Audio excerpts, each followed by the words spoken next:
শুভ সকাল বন্ধুরা, তোমরা সবাই কেমন আছো? দেখো, আজকে আমি তোমাদের সামনে খুবই একটা ইম্পর্টেন্ট টপিক নিয়ে আলোচনা করব। সেটা হচ্ছে ফেজ রুল। আমরা যে ফেজ রুল, আমাদের যে চ্যাপ্টার আছে, এবং ফেজ রুলের যে বেসিক কনসেপ্ট এবং ফেজ রুলের যে definition, degree of freedom, component, restriction এবং ফেজ রুলের যে ডেরিভেশন, এবং তার সাথে আমরা হেনরি ল যে আছে এই চ্যাপ্টারে, সেই টোটালি আমি এই ক্লাসে ডিসকাশন করব। তাই এই ক্লাসটা খুব ইম্পর্টেন্ট। তোমরা যারা বিএসসি অনার্সের স্টুডেন্ট স্পেশালি তাদের জন্য দেখবে প্রতিবারই কোশ্চেনে ফেজ রুল থেকে আসে এবং ডেরিভেশন দেয়, এবং পাশেরও যে সমস্ত স্টুডেন্টগুলো আছে তাদেরও কিন্তু এই ডেরিভেশন দেয়, ডেফিনেশন দেয়। আর সবচেয়ে মজার ব্যাপার হচ্ছে, যদিও ডেরিভেশন না দেয়, তা দেখবে প্রত্যেক বছরই এই ফেজ রুল থেকে 2 থেকে 4 নম্বর কোশ্চেন থাকবেই, ছোটো কোশ্চেন থাকবেই, একদম গ্যারান্টি থাকবে। এবং শুধু তাই নয়, তোমরা যদি আরও হায়ারে যাও, নেট গেট পরীক্ষা দাও বা কম্পিটিটিভ পরীক্ষা দাও, সেখান থেকেও দেখবে এই ফেজ রুল থেকে কম্পোনেন্ট বার করা, রেস্ট্রিকশন বার করা, ডিগ্রি অফ ফ্রিডম বার করা, এইগুলো কিন্তু তোমাদের পরীক্ষার সময় কোশ্চেনে থাকে। অতএব ফেজ রুলটা খুব সুন্দরভাবে দেখতে হবে, পড়তে হবে, প্র্যাকটিস করতে হবে। তা আমি প্রথমেই দেখো হেডলাইন করছি ফেজ রুল। তা ফেজ জিনিসটা কী সেটা আমাকে প্রথম জানতে হবে। দেখো, বেসিক্যালি ফেজ হচ্ছে একটা বাংলা যাকে দশা বলে, অর্থাৎ সেপারেশন। যেমন ধরো তুমি কেরোসিনের সাথে জল মেশাচ্ছ, তাই কেরোসিনের সাথে জল মেশালে কী হবে, কেরোসিনের সাথে জল মিশবে না, তাহলে দুটো ফেজ তৈরি হবে সেখানে। একটা হচ্ছে কেরোসিনের ফেজ, একটা হচ্ছে ওয়াটারের ফেজ। আবার যদিও দুটো লিকুইড, কিন্তু তার একটা ফেজ তৈরি হবে, ইমিসিবল লিকুইড সেক্ষেত্রে। সেটা হচ্ছে কারণ কেরোসিন আর ওয়াটার হচ্ছে ইমিসিবল লিকুইড। আবার যদি তুমি জলের সাথে অ্যালকোহল মেশাও, তাহলে কমপ্লিটলি মিসিবল হয়ে যাবে। তুমি অ্যালকোহলের সাথে জল মেশালে বুঝতে পারবে না এটা অ্যালকোহল না জল, তাহলে ওটা কমপ্লিটলি মিসিবল হয়ে যাবে, তাহলে ওটা হচ্ছে ওয়ান ফেজ হয়ে গেল, একটাই ফেজ। আবার তুমি যদি ওয়াটার ধরো, তাহলে ওয়াটারের কটা ফেজ? 3টে ফেজ। কেন? ওয়াটার জল হিসেবে থাকতে পারে, বরফ হিসেবে তৈরি থাকতে পারে, এবং ভেপার হিসেবে থাকতে পারে। তাহলে ভেপার হচ্ছে একটা তার ফেজ, ভেপার ফেজ। আর যখন লিকুইড থাকছে তখন লিকুইড ফেজ, আর যখন আইস থাকছে তখন হচ্ছে solid phase. Liquid, solid, gas, 3টি ফেজ তৈরি হচ্ছে ওয়াটারের ক্ষেত্রে। এবং তুমি যদি সলিড পার্টিকেল ধরো তুমি একটা ক্রিস্টাল ধরছো, সেই ক্রিস্টালে ধরো তুমি অনেক কিছু মিশিয়েছো, ধরো পটাশিয়াম ধরছো, সেখানে পটাশিয়াম আছে, ঠিক আছে, পটাশিয়াম আছে, সালফেট আছে, তাহলে এগুলো আলাদা আলাদা ফেজ তৈরি হয়। সলিডের ক্ষেত্রে যদি যে কোনো কনস্টিটিউটিভ পার্টিকেল থাকে, যে কোনো মিশ্রণ হয়, টোটাল আলাদা আলাদা ফেজ তৈরি হয়। আর ওয়াটার ক্ষেত্রে কী হয়, যদি তারা ইমিসিবল হয় তাহলে আলাদা আলাদা ফেজ হিসেবে কনসিডার করা হয়, আর যদি কমপ্লিটলি মিসিবল হয়ে যায় তখন তাদের ওয়ান ফেজ হিসেবে কনসিডার করা হয়। আর সমস্ত গ্যাসের ক্ষেত্রে ওয়ান ফেজ কনসিডার করা হয়। যেমন যদি অক্সিজেন গ্যাস বলো, নাইট্রোজেন গ্যাস বলো, কার্বন ডাইঅক্সাইড গ্যাস বলো, এই গ্যাসগুলো যখন কোনো জায়গায় থাকবে, সিলিন্ডারে হোক বা নেচারে হোক, সেখানে ওয়ান ফেজ ধরা হবে, শুধু গ্যাসিয়াস ফেজ। তাহলে গ্যাসের ক্ষেত্রে সমস্ত ফেজ কিন্তু একই হয়। লিকুইডের ক্ষেত্রে যদি কমপ্লিটলি মিসিবল হয়ে গেলে ওয়ান ফেজ হয়, আর যদি সেপারেটভাবে হয় তাহলে ডিফারেন্ট ফেজ ধরা হয়। সলিডের ক্ষেত্রে কিন্তু প্রত্যেকটা পার্টিকেল বা প্রত্যেকটা কম্পোনেন্ট কনস্টিটিউশনের জন্য আলাদা আলাদা ফেজ ধরা হয়। তাহলে এই সমস্ত জিনিসগুলো আমরা আছে, যেগুলো ফিচার্স যখন লিখবো ফেজ রুলের, তখন দেখুন সব বলে দিচ্ছি, এবং এর কোনো কি ইম্পর্টেন্স, কারণ এখান থেকে তোমাদের অনেক সময় রেস্ট্রিকশন বার করতে লাগে এবং ফিচার্স দেয় পরীক্ষার সময় লিখতে, ঠিক আছে। তাহলে এই ফেজ রুল আমরা তাহলে প্রথমেই যে ফেজ রুলের যে সূত্র ডেরিভেশন করার আগে আমরা ফেজ রুলের ডেফিনেশন, ফেজের ডেফিনেশন এবং তাদের যে features, degree of freedom, restriction, component, এই নিয়ে আমরা কিন্তু প্রথম দিকটা আলোচনা করব। তা দেখো, এই প্রথম দিকটা আমি পরের পেজে বলেছি। আর একটা বলি, তোমাদের যে ফিজিক্যালের যে রক্ষিত বইয়ের বই আছে এবং কেএল কাপুরের বই আছে, আরও বিশেষ অনেক বই আছে যেখানে ফেজটা খুব ভালো করে দেওয়া আছে, ঠিক আছে। তোমরা এই ক্লাস করার পরে তোমরা কিন্তু সেই বই দেখে কিন্তু প্র্যাকটিস করবে, ঠিক আছে। কারণ একটা ক্লাসে কিন্তু সমস্ত জিনিসটা কভার হয় না, ঠিক আছে। তাই বই পড়ে তার বেসিক কনসেপ্ট আরও ক্লিয়ার করার জন্য লাগে, ঠিক আছে। তাই তোমরা কিন্তু বই প্র্যাকটিস করবে, আর এই ইউটিউব চ্যানেল থেকে বারবার এগুলো পড়বে, দেখবে, আশা করি কোনো অসুবিধা হবে না। তা চলো দেখি নেক্সট পেজে আমি কি বলেছি। হচ্ছে যে ডেফিনেশন অফ ফেজের ডেফিনেশন কী, তো সেটা আমরা দেখো। A phase is defined as a homogeneous, physically distinct and mechanically separate part of the system as it is a dynamic equilibrium which other part of through transition of the substances. এটা বলছে যে একটা ফেজ কাকে বলে, এটা homogeneous mixture, physically distinct থাকে। Physical distinct ধরো একটা জিনিস বলি, ধরো জলের সাথে ধরো এমন একটা জিনিস মিশিয়েছো, ধরো ফেনল মিশিয়েছো, জলের সাথে ফেনল মিশিয়েছো, তাহলে জায়গায় ফেনলের কী পার্ট, ফেনলের পার্টটা জলের মধ্যে কিছুটা থাকবে, জলের পার্টটা কিছুটা ফেনলের মধ্যে থাকবে। তাই জন্য কী হয়, যে বলছি physically distinct mechanically separate part of a system and dynamic equal. এই দুটো সিস্টেমের মধ্যে ফেনল ওয়াটার যদি সিস্টেম ধরো, তাহলে সেখানে ফেনলটা ওয়াটারের মধ্যে যাবে, ওয়াটারটা ফেনলের মধ্যে যাবে, সেটা সাম অ্যামাউন্ট খুব কম পরিমাণে যাক, ওয়াটার মলিকুল জলের মধ্যে দিয়ে মুভ করতে পারে, আর ফেনল মলিকুল ওয়াটার সিস্টেমের মধ্যে দিয়ে মুভ করবে, তাহলে এর একটা ডিনামিক একটা ইকুইলিব্রিয়াম স্টেবিলাইজ হবে এবং দুটোর মধ্যে কি ট্রানজিশন ঘটবে। তাহলে এই যে জিনিসটা, এই জিনিসটাকে ফেজ বলছে। ফিচার্সটা কি, তাহলে যদি বলে ফেজের ফিচার্স কি, তাহলে কতগুলো ফিচার্স আমি দেখো লিখেছি দেখো, all gases and vapour constitute a single phase because they are completely মিসিবল।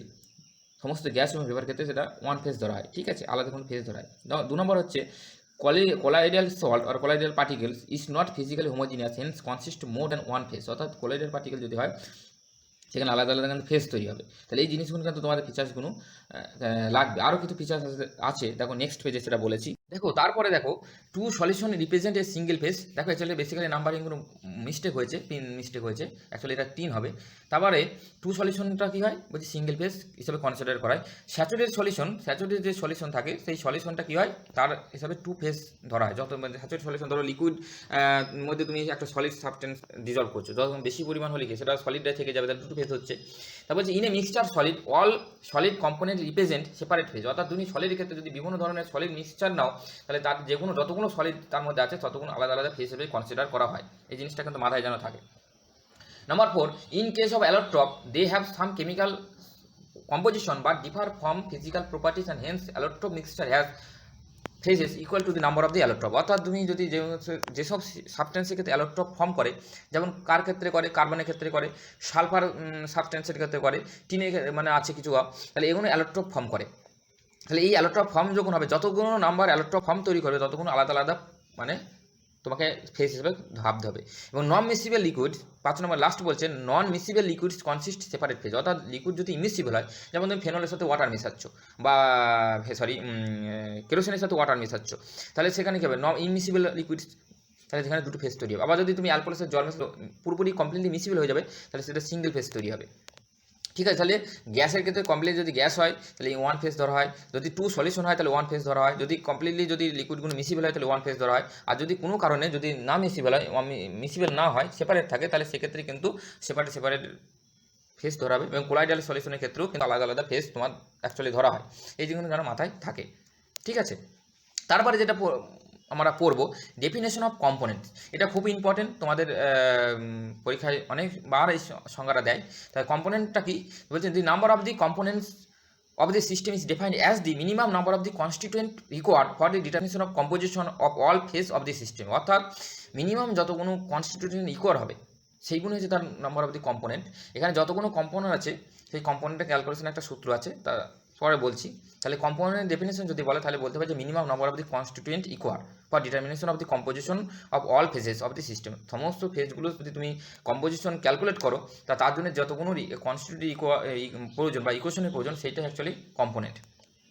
এবং number of the component is equal to লিখতে পারি number of the constituent minus number of the independent equation relative concentration of the constituent in equilibrium. অর্থাৎ number of the independent equation relative concentration of the constituent in the equilibrium. অর্থাৎ এখানে যে বলতে যাচ্ছে যে একটা কম্পোনেন্ট ক্যালকুলেশন করার জন্য কী করে হয় না, নাম্বার অফ দি কনস্টিটুয়েন্ট কতগুলো আছে সেটা বার করা হয় এবং তার সাথে ইন্ডিপেন্ডেন্ট ইকুয়েশন, অর্থাৎ এখানে কতগুলো রেস্ট্রিকশন, অ্যাকচুয়ালি বেসিক্যালি এই জিনিসটাকে রেস্ট্রিকশন বলে, কতগুলো রেস্ট্রিকশন আছে সেটাকে বার করতে হয়।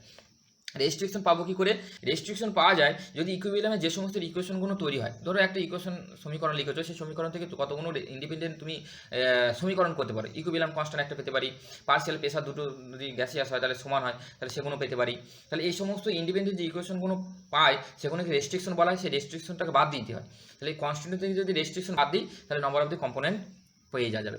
নেক্সট পেজে দেখো কীভাবে বাদ দেওয়া হয় এবং কীভাবে ক্যালকুলেশন করা হয় সেটা বলেছি, এবং ডিগ্রি অফ ফ্রিডমটা সেটাও ডেফিনেশনটা নেক্সট পেজে আমার কথা বলেছি, ঠিক আছে। চলো নেক্সট পেজে দেখো, এখানে আমি একটা এক্সাম্পল দিয়েছি যে NH4Cl সমান NH3G প্লাস HCl। অর্থাৎ এখানে দেখো NH4Clটা হচ্ছে সলিড স্টেটে আছে, আর অ্যামোনিয়া এবং HCl যেটা আছে সেটা গ্যাসিয়াস স্টেটে আছে। এবং এখানে দুটো রেস্ট্রিকশনটা কি, কারণ কটার ইকুয়েশন এখান থেকে তুমি পেতে পারো, একটা হচ্ছে ইকুইলিব্রিয়াম ইকুয়েশন পেতে পারি, ইকুইলিব্রিয়াম কনস্ট্যান্ট কে যদি ধরো সমান concentration NH3 concentration HCl by concentration NH4Cl, আর একটা হতে পারে কি পার্সিয়াল প্রেসার অফ ACl সমান সমান পার্সিয়াল প্রেসার অফ NH3, যেহেতু ACl আর NH3 দুটোই গ্যাসিয়াস স্টেটে আছে, তাহলে তার পার্সিয়াল প্রেসারটা দুটো সমান 1:1 রেশিওতে যেহেতু হচ্ছে, তাহলে এখানে দুটো রেস্ট্রিকশন আছে। তাহলে নাম্বার অফ দি কম্পোনেন্ট কত গুণ হবে? দেখো এখানে পার্টিকেল কটা আছে? 3টে, NH3 একটা, HCl দুটো আর NH4Cl 3টে, তাহলে 3 - 2 রেস্ট্রিকশন দুটো তৈরি হচ্ছে ইকুয়েশন, তাহলে ইকুইভ্যালেন্ট ইকুয়েশন দুটো তৈরি হচ্ছে, তাহলে 1 দ্যাট ইজ কম্পোনেন্ট হচ্ছে 1। ঠিক আছে, এইভাবে করে তোমাকে বেসিক্যালি তোমার কম্পোনেন্টটা ক্যালকুলেশন করতে হয়। আর তারপরে দেখো definition of degree of freedom F, যেটাকে আমরা এফ বলছি, কম্পোনেন্টটাকে সি বলা হয়, রেস্ট্রিকশনটা আর বলা হয়। তাই ডিগ্রি অফ ফ্রিডম এটা কিন্তু আরও ইম্পর্টেন্ট, এটাও পরীক্ষার সময় খুবই দেয়। তার ডিগ্রি অফ ফ্রিডমটা কি দেখো লিখেছে, degree of freedom of a system is defined as the minimum number of the independent variable such as temperature, pressure and concentration which must be specified in order to define a system completely and it is also called variance. তা কি বলছে, the degree of the freedom is defined of the minimum number of the independent variable, বা যে সমস্ত variable, অর্থাৎ একটা সিস্টেমকে তুমি পুরোপুরি ডিফাইন করতে যে সমস্ত ইন্ডিপেন্ডেন্ট ভ্যারিয়েবলগুলো দরকার, টেম্পারেচার বলো, প্রেশার বলো, কনসেন্ট্রেশন বলো, এরকম অনেক আছে, যে এগুলো যদি প্রত্যেকটা কম্পোনেন্টের ক্ষেত্রে ভাবো, প্রত্যেকটা সিস্টেমের ক্ষেত্রে ভাবো, তাহলে অনেক নাম্বার অফ তৈরি হতে পারে, ইকুয়েশন তৈরি হতে পারে। তা যা হোক, সে কতগুলি সেখানে ইন্ডিপেন্ডেন্ট ভেরিয়েবল এবং কমপ্লিটলি তুমি যে সিস্টেমটাকে ডিফাইন করছো, এখানে পুরোপুরি ডিফাইন করতে যে ভ্যারিয়েবলগুলোর প্রয়োজন হয়, এবং এটাই মানে এই ডিগ্রি অফ ফ্রিডমটার একটা নাম আছে, সেটা হচ্ছে ভ্যারিয়েন্স। ঠিক আছে, তো এই জিনিসটা তোমাদের মাথায় যেন থাকে, definition of restriction, definition of component, definition of degree of freedom. ঠিক আছে, তা নেক্সট পেজে দেখো, এখানে যেটা করেছি থার্মোডাইনামিক্যালি ডেরিভেশন করেছি অফ ফেজ রুলের। এটা খুব ইম্পর্টেন্ট তোমাদের বিএসসি অনার্সের স্টুডেন্টের জন্য এবং বিএসসি পাসের স্টুডেন্ট বহুবার এই ডেরিভেশনটা পড়ে। দেখো আমি প্রথমেই যেটা ফিজিক্যাল C-P+2 লিখেছি, যে ইকুয়েশনটা ফর্মুলাটা, সেই ফর্মুলাটা কী করে ডেরিভেশন হচ্ছে বা কী করে ডিরাইভ করা হয়, সেটা কিন্তু এখানে আমরা এক্সপ্লেন করেছি।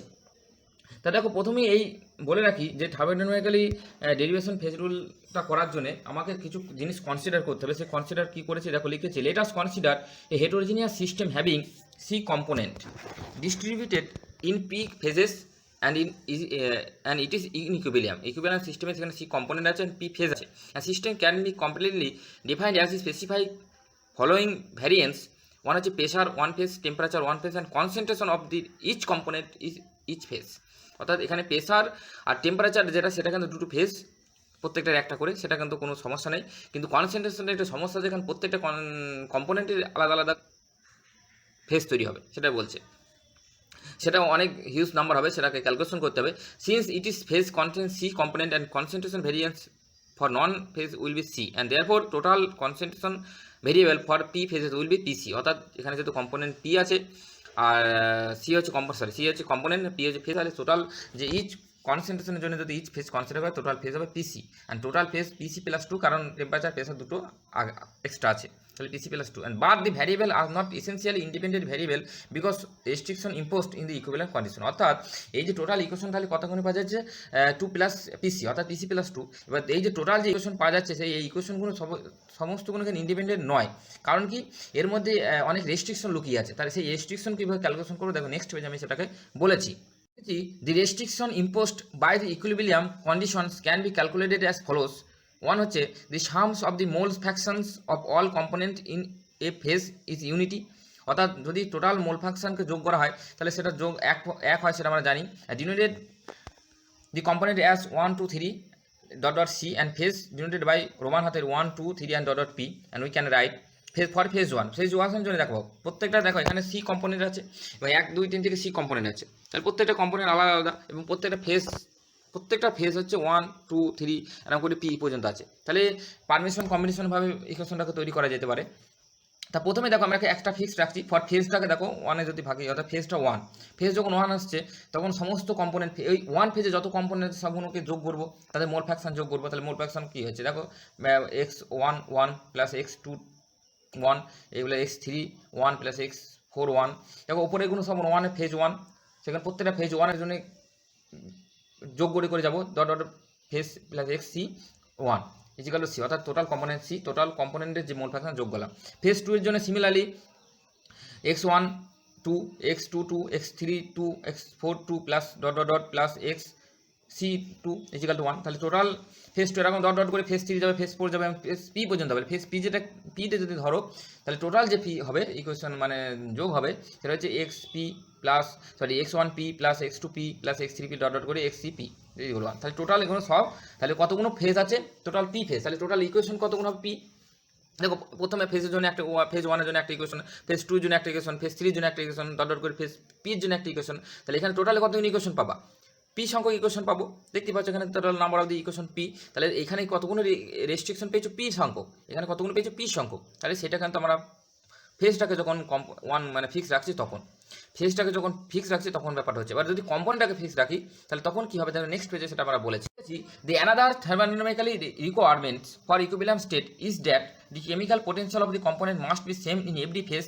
Late mu the standard chemical potential and then one can right for component 1। অর্থাৎ কেমিক্যাল পোটেনশিয়ালটাকে যদি আমরা মিউ ধরি, এবার কম্পোনেন্ট 1-এর ক্ষেত্রে যদি তুমি ভাবো তাহলে সেখানে যদি কী হবে, কেমিক্যাল পোটেনশিয়াল প্রত্যেকটা ফেজের ক্ষেত্রে সেই কম্পোনেন্টটা সেম হবে, সেটা আমরা জানি। ইকুইলিব্রিয়াম কন্ডিশনে কী হয়, ওই যে কম্পোনেন্ট পার্টিকুলার কম্পোনেন্ট তার প্রত্যেকটা ফেজে সেই তার যে কেমিক্যাল পোটেনশিয়াল সমান হবে।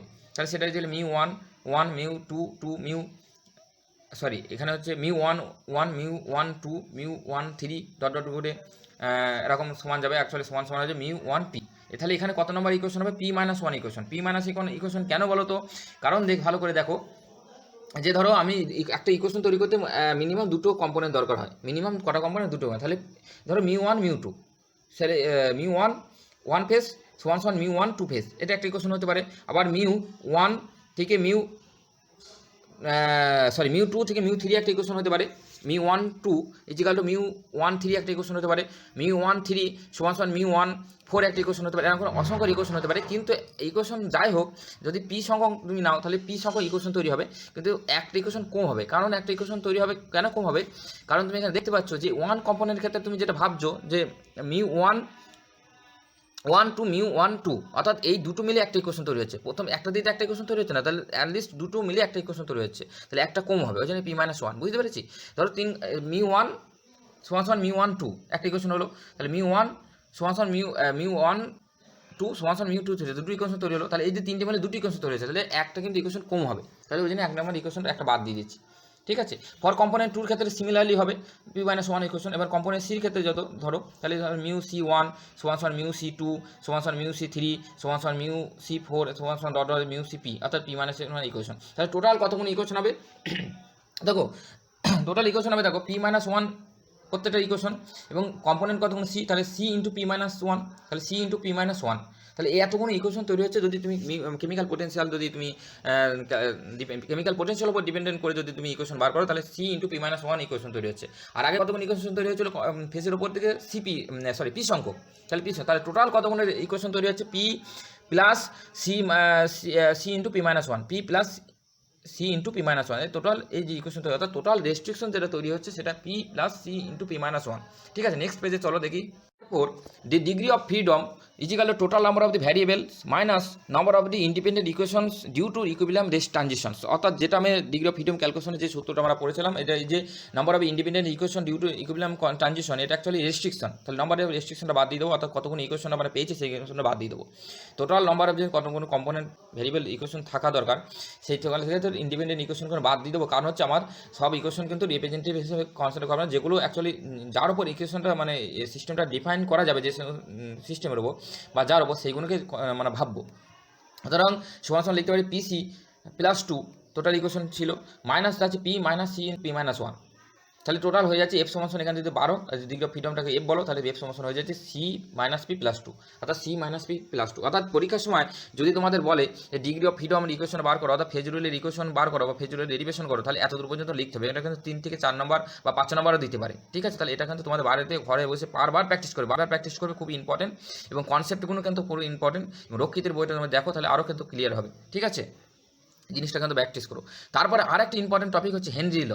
হেনরি ল তোমাদের সম্বন্ধে আমাদের সবারই কম বেশি একটা মানে আছে, অভিজ্ঞতা আছে, বা মানে বলবো সেটা কেমন।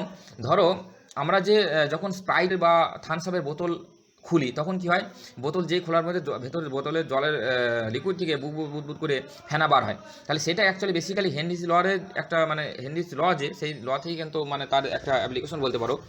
তা দেখো প্রথম হচ্ছে William Henry made a systematic investigation of the solubility of the gas in the liquid and set up the mass set up that. আচ্ছা অ্যাকচুয়ালি যে এই মানে যদি তুমি একটা কোনো গ্যাসিয়াস পদার্থকে বা গ্যাসকে লিকুইডের মধ্যে হাই প্রেশার দিয়ে যদি তুমি সেটাকে ডিজলভ করো, তাহলে সেই ডিজলভটা কিন্তু যখন তুমি চিপি করে প্রেশারটা কমবে তখন ওই গ্যাসটা মানে চলে আসবে, বুদবুদ করে আকারে বেরিয়ে আসবে। এবং তুমি যে গ্যাস কুই পরিমাণ গ্যাস তুমি ওই লিকুইডের মধ্যে ডিজলভ করতে পারো সেটা নিয়ে একটা সূত্র আছে, তা সেটাই বলছে হেনরি। তো এটাই অ্যাকচুয়ালি হেনরি ল নামে পরিচিত। তাই সেটা সূত্রটা কি না, দি mass of the gas M, যেটাকে আমরা এম বলছি, dissolved by unit volume of a given liquid is proportional to the pressure of the gas at constant temperature। অর্থাৎ তুমি যে পরিমাণ গ্যাসকে ওই ইউনিট ভলিউমে লিকুইডের মধ্যে ডিজলভ করবে তাহলে সেটা কতক্ষণে হবে, তার proportional the pressure of the gas. অর্থাৎ তুমি যত পরিমাণ গ্যাস ডিজলভ করবে তার প্রেশারটা কিন্তু বাড়বে, এটাই বলছে। তাহলে ম্যাথমেটিক্যালি আমরা কী লিখতে পারি, therefore M varies P at constant t, so the m by p is equal to q1, q1 is a constant and this is law, actually Henry law, this is law of Henry. যদি Henry's ল বলে 2 নম্বরে দেয় তাহলে এটা তোমাদের লিখবে, ঠিক আছে। এবং হেনরি লর আরও কিছু তুমি মডিফাই করতে পারো, সেটা দেখো নেক্সট পেজে আছে। আমরা কি জানি, the mass of the gas dissolve in unit volume is the proportional of its concentration C2 of the solutions.